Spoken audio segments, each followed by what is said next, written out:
to start developing that discipline of meeting with God, because unless you do, there are some things that will never happen in your life, not because they weren't the will of God, not because God didn't love you and want to work in your life, but because you did not ask.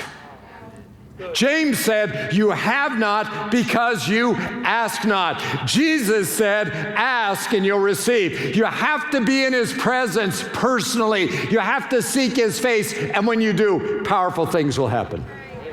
I would suggest to you, things will happen in your life that you can't begin to imagine the scale and the scope of how God will work in answer to your prayers. God wants to talk to you. God wants to tell you things. But God is not going to do that if you're never taking time to be with him. Moses had an audience with the king, and it empowered him to do business in the kingdom, if you will. So I want to ask you, what's your personal devotional time with God like? What's it look like? What's it feel like? Let me give you three thoughts, three things that could improve your time with the Lord. Number one, make a decision that you will pitch your tent. Exodus 33 and verse 7, now Moses used to take the tent and pitch it outside the camp, far off from the camp, and he called it the tent of meeting. He established a place. What's your place? Can I just say, if you don't have a place, you won't pray. And let me challenge you against, I'm not against people who pray in the car, but don't make that your place. I mean, because then, on the one hand, you ought to, the way some of you drive, you ought to pray, but on the other hand, there are too many distractions. You get distracted by how a crazy driver's driving. You get distracted by the new building you see going up, or the other one tearing down, or what's happening here and there, and work crews and all the different things. Or you start listening to the radio, next thing you know, you're somewhere else. It's not wrong to pray in the car. I would applaud it, but your tent time needs to be time where it's you and God alone, where you're creating a place of solitude and sanctuary that in your mind and in your habit and routine is where you meet with God. So when you get in there, or when you're there, you know, this is the time, this is the place, this is my time with God. Establish a place. Number two, pitch that tent far off from the camp. You say, what do you mean? Well, the Talmud, which is a compilation of centuries of rabbinic teaching, said this. It said that the tent of meeting was 2,000 cubits from the camp. So that's about 5/8 of a mile, a little over a half mile.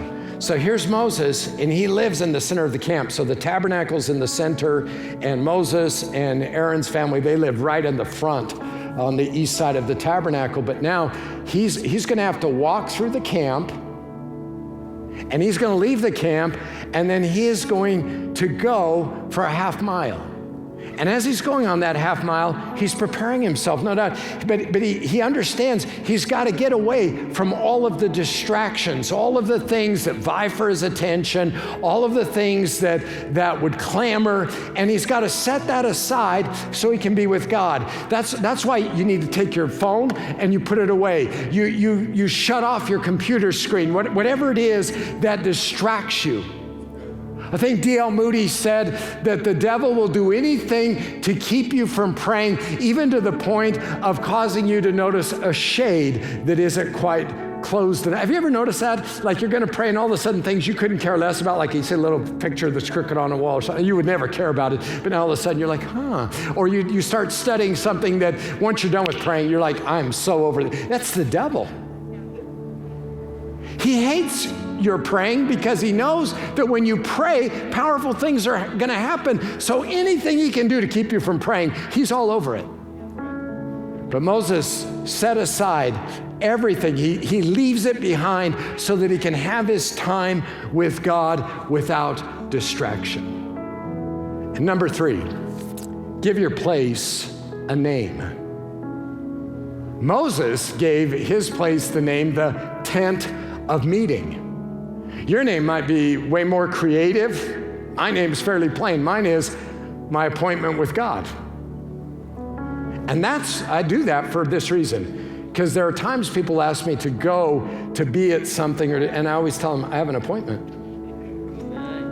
Because if I don't guard it with that kind of vigilance, it will get lost in the events of the day. So I say, I've got an appointment. I don't have to explain it. I've got an appointment. They're like, oh, okay. Nobody's going to say like, who, why, what, People are like, oh, okay. Oswald Sanders said this in his book, Spiritual Leadership. Every one of us is as close to God as he is chosen to be. Now that's good news. You can be as close to God as you want to be. You don't have to look at anybody wistfully and say, I wish I could be as close to God as they are. No, you could be. You can be as close as you want to be. But if you don't have your personal, devotional time with God, you'll watch others have an encounter with God, but you won't. Listen, if you want to do business in the kingdom, you have to have an audience with the King. Otherwise, you dishonor him and you disempower yourself. Pitch your tent. Get alone with God. And like Moses, talk face to face with him.